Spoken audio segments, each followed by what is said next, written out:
نصیحت همه عالم چو باد در قفس است، به گوش مردم نادان و آب در غیربال. سعدی شیرازی.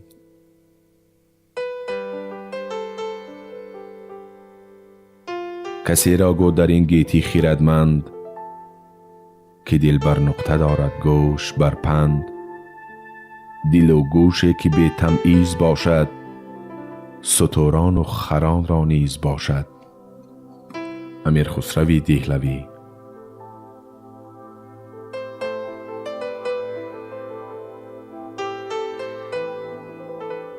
خود ناگرفته پند مده پند دیگران، پیکان به تیر جا کند آنگاه بر نشان.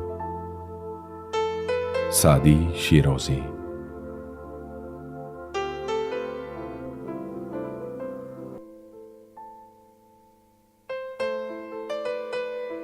دهد مرده پند و جهان بشنود، ولی زنده کوکیان بشنود.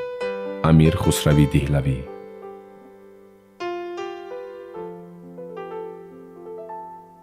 چون نصیحت نآیدت در گوش، اگرت سرزنش کنم مخروش. سعدی شیرازی. جوانا سر متاب از پند پیران، کرای پیر از بخت جوان به. حافظ شیرازی.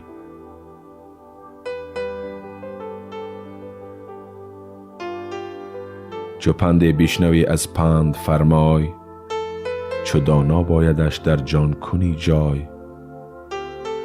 نه چون نادان ز یک گوشت برآری، به دیگر گوش بیرونش گذاری.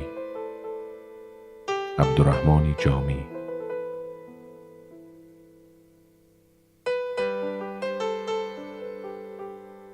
نصیحت که خالی بود از غرض، چو داروی تلخ است دفع مرض. سعدی شیرازی.